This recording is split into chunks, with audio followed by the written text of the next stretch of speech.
Hey guys, Average Joe here, and I'm back with what I hope to be my fourth and final video about my Bowflex Selecttech 552 disc fix. I wanted to do this video because I didn't really cover a demonstration in the previous couple of videos. And I want to show you how this works in reality, and also one of the reasons why I want to reduce the thickness of these discs by about 1/2 millimeter each.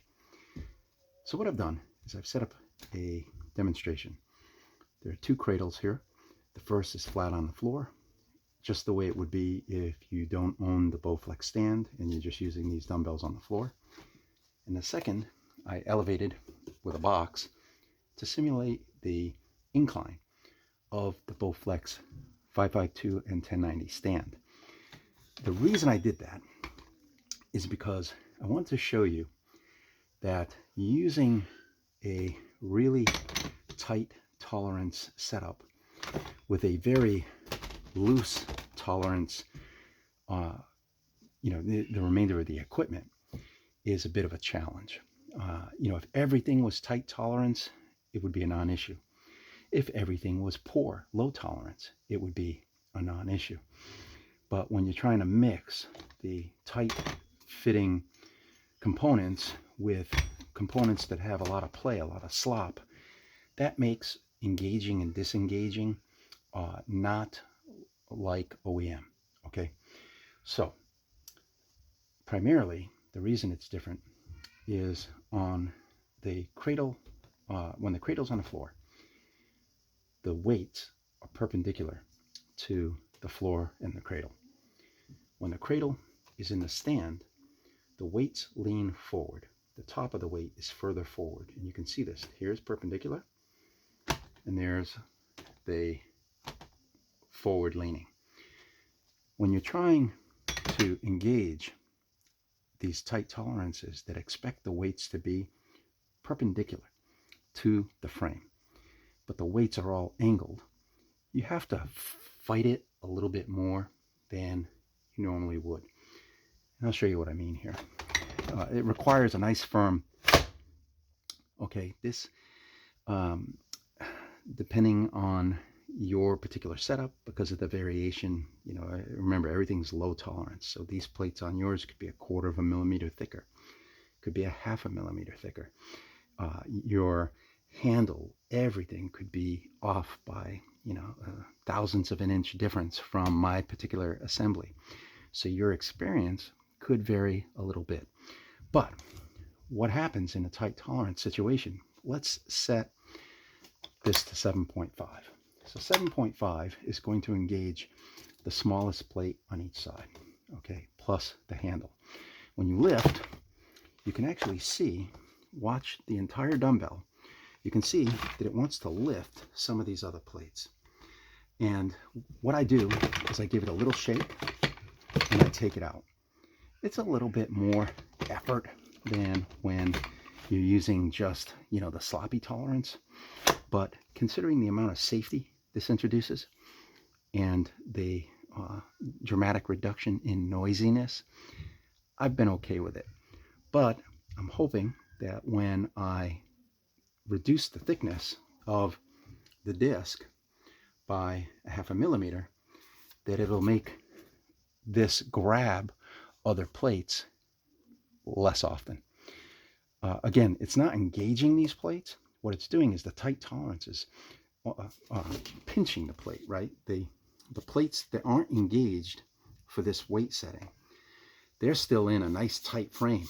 And so the frame is coming up and wanting to engage the plates slightly with friction, essentially. And as a result, sometimes these plates will get lifted out of the frame a little bit. So you can see, that time it didn't lift anything, but sometimes if you watch, it'll sometimes lift. There we go. See, it's lifting that one. Little shake, and it's out. Now, when you're using the one on the floor, it's less of an issue. This one, it's still they're going to be grabbing, pinching, but it is a little bit easier for them to drop out. As soon as you give a tiny little twist to your wrist, just a tiny, boom, they're out. And it's because these plates, again, are perpendicular to the frame of the dumbbell, so they're a little bit easier to work with tight tolerances. When it leans forward, not so easy.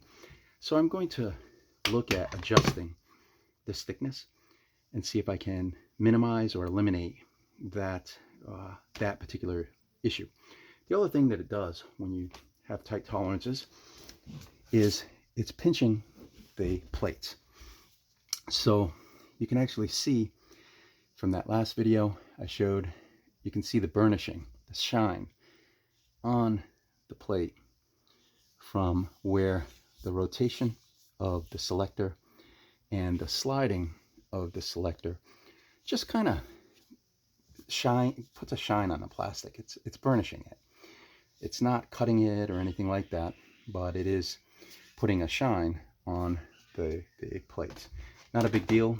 It hasn't done anything to damage the plates, so I haven't been worried about it. But I wanted you to be aware of it.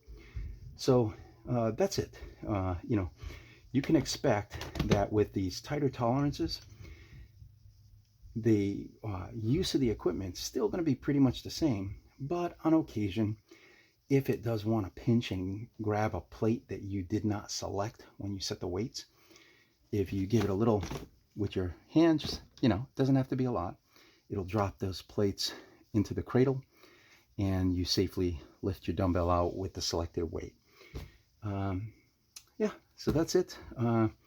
Over the next few days, I'm hoping to modify the design just slightly to trim the thickness on these discs, and then it's a matter you know, of producing the new discs.